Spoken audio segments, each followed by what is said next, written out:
भारत के एक छोटे से गांव के किनारे जहां धरती और आकाश की रेखा मिलती है, एक जंगल था जिसे लोग जादुई जंगल कहते थे।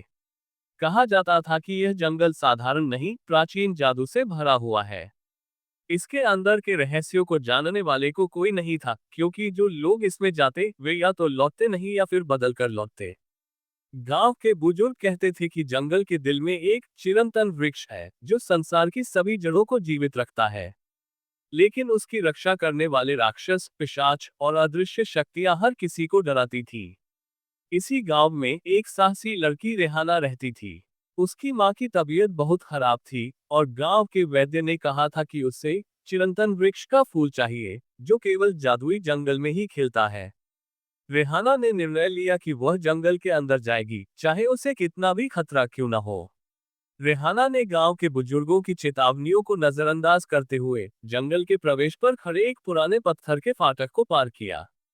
उसके हाथ में एक लाठी थी और कमर में भोजन और पानी का थैला बंधा हुआ था। जैसे ही वह अंदर गई, हवा में सुगंध और जादू की गंध आने लगी। पेड़ों की डालियां उसे जैसे खींच रही थी और पत्तियों की सरसराहट में गुप्त बातें छिपी हुई थी। अचानक एक हिरण के समान सफेद जानवर ने उसका रास्ता रोक लिया। उसकी आंखें नीली ज्योति से चमक रही थी। तुम्हारा उद्देश्य क्या है, मानव शिशु?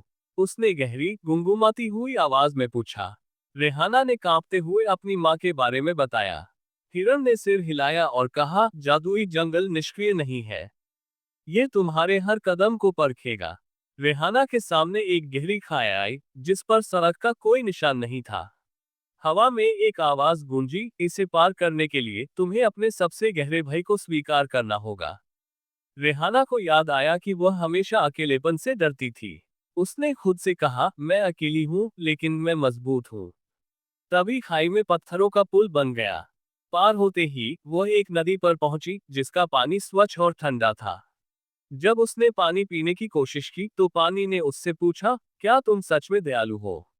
रेहाना ने एक गरीब बच्चे को भोजन देने की अपनी पुरानी घटना याद की और कहा, हाँ, मैं दयालु हूँ। पानी ने उसे आशीर्वाद दिया और उसकी थकान दूर हो गई। आगे बढ़ते हुए रेहाना एक अंधेरी गुफा पर पहुंची। अंदर से डरावनी आवाजें आ रही थी। यहाँ से गुजरने के लिए तुम्हें अपने सबसे बड़े सपने का त्याग करना होगा, किसी ने कहा। रेहाना को याद आया कि वह हमेशा एक बागवानी का सपना देखती थी, जहां वह सभी को फल फूल बांटती। उसने मन ही मन कहा, माँ की जान बचाना मेरा सबसे बड़ा सपना है। गुफा का अंधेरा टला और रास्ता चमक उठा।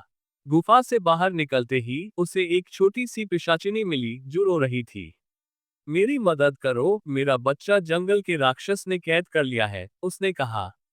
रेहाना ने उसका हाथ पकड़ा और कहा, मैं तुम्हारे साथ हूँ। राक्षस का महल जंगल के दिल में था, जहां चिरंतन वृक्ष का फूल रखा हुआ था। महल के द्वार पर एक विशालकाय राक्षस खड़ा था, जिसकी आंखें आग जैसी लगती थी। फूल लेने से पहले तुम्हें एक प्राणी का बलिदान चढ़ाना होगा, उसने गर्जना की। रेहाना ने जेब से अपनी माँ की तस्वीर निकाली और उसे दिखाया। मैं अपनी माँ के लिए यहाँ हूँ, लेकिन मैं किसी का भी बलिदान नहीं दूंगी। प्रेम ही सबसे बड़ा बल है। राक्षस का रूप बदल गया। वह वास्तव में चिरंतन वृक्ष की रक्षा करने वाली देवी थी। तुमने सभी परीक्षाओं को पार किया, रेहाना। तुम्हारी निष्काम भक्ति और सच्चाई ने जंगल को रोक दिया है। उन्होंने उसे फूल दिया और कहा, यह फूल केवल एक बार काम आएगा। इसे सावधानी से इस्तेमाल करो। रेहाना गांव लौटी और फूल को मां को पिलाया। उसकी मां का स्वास्थ्य धीरे धीरे सुधरने लगा। जंगल के रहस्यों को समझकर रेहाना ने गांव वालों को जंगल की हिंसा और संरक्षण के महत्व के बारे में बताया। जंगल अब उनके लिए खतरनाक नहीं, बल्कि पवित्र बन गया। सालों बाद रेहाना गांव की एक महान नेता बनी, जो प्रकृति और मानवता के बीच संतुलन बनाए रखती थी। जादुई जंगल की कहानी अब एक प्रेरणा बनकर रह गई। ये सिखाती है कि सच्चाई, साहस और प्रेम ही संसार की जड़ें मजबूत करते हैं। जंगल की तरह हमारे अंदर भी राक्षस और देवता दोनों बसते हैं। सच्चाई और साहस से ही हम अपने भीतर के जादू को जगा सकते हैं।